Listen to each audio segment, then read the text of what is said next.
Señor diputado, se ha dicho con cierta reiteración que Vox no quería ni un solo afgano en España, ni siquiera los que habían trabajado con las tropas españolas y habían estado al servicio de los militares españoles en Afganistán. Pues la verdad es que la primera reflexión es que es muy preocupante y yo me pregunto por qué desde determinados medios se manipula, tergiversa, cambia incluso la posición de Vox. Yo no sé cuál es la intención que hay detrás de esto. Perdóneme, señor Buxade, si quiere se lo digo yo, porque es mucho más rentable como periodista tertuliano colocado por ahí el estar en contra de Vox que a favor, el estar a favor de lo políticamente correcto y de la progresía que en contra. Bueno, pero nosotros podemos entender que un periodista, en su opinión, libre, pueda estar en contra de la posición de Vox. Es legítimo y nosotros nos defendemos y lo explicamos. Lo que no podemos aceptar y no entendemos es que se manipule, que se tergiverse. Cuando Vox es el primer partido, el día 15 de agosto, el primer partido que a través de redes sociales deja claramente su posición, es necesario traer a España, repatriar a todos los españoles, personal diplomático, civil y militar, funcionarios y personal contratado, en el cual evidentemente se incluye a todos aquellos afganos que han colaborado con nuestros 27.500 soldados que han estado prestando servicios en Afganistán desde hace 20 años. Y luego, ayer mismo vimos como en determinados medios de comunicación se decía exactamente lo contrario. Frente a esto sí que es algo que nos tenemos que plantear muy seriamente y se tiene que plantear la profesión periodística, porque yo creo que ni los telespectadores, ni los oyentes, ni los lectores entienden esa tergiversación, esa manipulación. Nuestra posición es muy clara, la hemos repetido y la seguiremos diciendo. Creo que tenemos un deber de justicia, no de solidaridad, de justicia,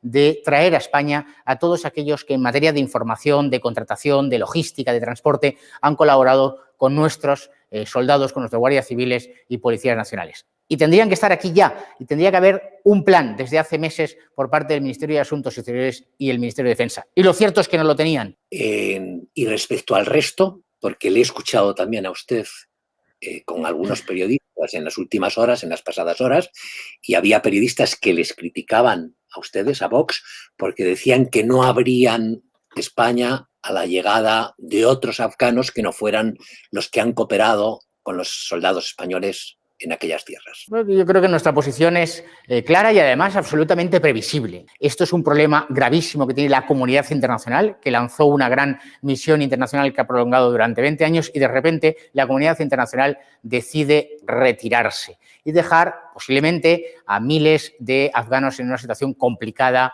en ese nuevo Estado islámico que puede imponer la minoría talibán. Y lo que se hace ahora es pretender trasladar el riesgo a las clases trabajadoras y a las clases medias españolas y europeas que tendrían que sostener todo este coste.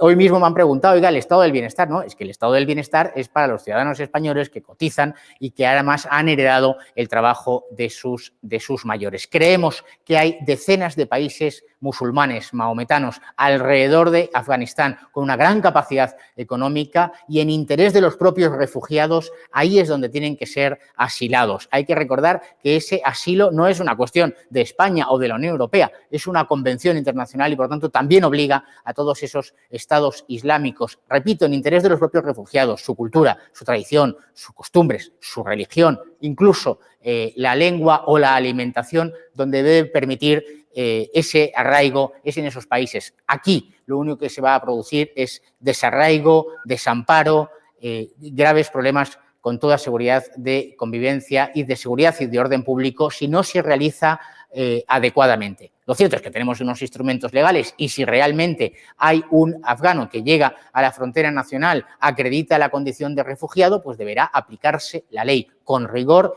y con estricta observación de las obligaciones de España. Pero nada más. De ahí a las grandes declaraciones de algunos otros partidos reclamando incluso alcaldes, pues que vengan todos los que... No. que vengan todos los que tengan que venir. No es así. Hoy mismo hemos conocido que en Francia ya las fuerzas de seguridad francesas se han activado ante la identificación de hasta 5 personas que se colaron en esos aviones de esos puentes aéreos desde Kabul, aduciendo una identidad distinta, y cuando han llegado ya a territorio francés y ya están en Europa, se ha advertido que son peligrosos talibanes yihadistas. Todos los que han colaborado con España, todos los que han estado con nuestras tropas, bienvenidos. El resto, que se repartan entre los países islámicos o los que les correspondan. Y ahora le hago la pregunta. Entonces, en ese sentido, ¿usted entiende que la política que está llevando el actual gobierno español, el gobierno Sánchez, es equivocada? Sin duda alguna es equivocada. Coincide lo de Afganistán con la mayor ola de invasión inmigratoria que se está produciendo desde Marruecos y desde Argelia. ¿Cómo que estamos trayendo a otros y, sin embargo, no hemos garantizado que todos aquellos, repito, que han colaborado con las Fuerzas Armadas españolas se tengan que quedar en Herat o en cualquier otra provincia de Afganistán bajo el riesgo real de su vida? Esto acredita falta de previsión, falta de capacidad, no tomar decisiones y una dependencia absoluta a las que han adoptado en el ámbito de la Comisión Europea o de otros estados. España tiene que tener su propia política internacional, su política clara de defensa de las fronteras, de garantizar la seguridad nacional, la seguridad de nuestras comunidades, de nuestros barrios, y eso es lo único que tendría que preocupar al gobierno de España. ¿No le llama la atención que son mucho más proclives a la acogida general del que viene de otros sitios, los que viven en los barrios opulentos, los políticos y los periodistas, que la gente común, que la gente que pisa la calle, trabaja cada día de forma muy esforzada y llega difícilmente a fin de mes?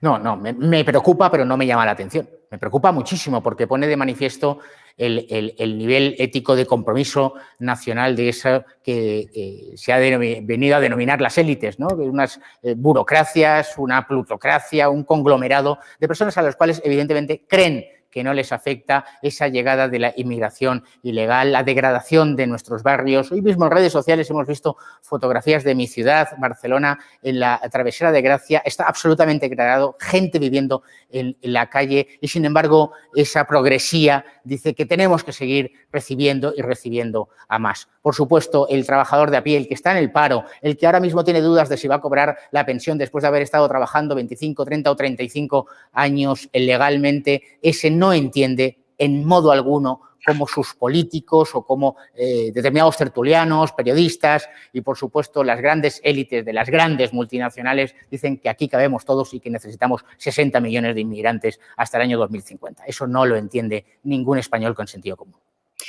Volviendo un poco al principio y para terminar, y le voy a hablar de periodistas y de periodismo. ¿Por qué el conjunto del periodismo, o prácticamente la totalidad de los periodistas, las grandes cadenas de televisión y prácticamente pues todos los periódicos tienen una relación tan tirante, tan mala con Vox?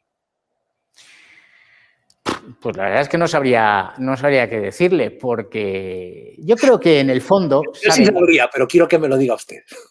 Sí, yo creo que en el fondo tienen mucho miedo de que ese statu quo que les ha colocado en una posición de preeminencia y de dominio de la opinión se venga abajo. Hay un hecho indiscutible y es que una vez se declara el estado de alarma, una de las primeras decisiones que toma el gobierno de España es llenar de subvenciones a determinados medios para comprar sus voluntades y comprar sus opiniones. Y, por tanto, un partido como Vox, que está en la disidencia, que está en el sentido común, que está en decir las cosas que realmente preocupan a los españoles y no lo que les preocupa a esas falsas élites, les preocupa.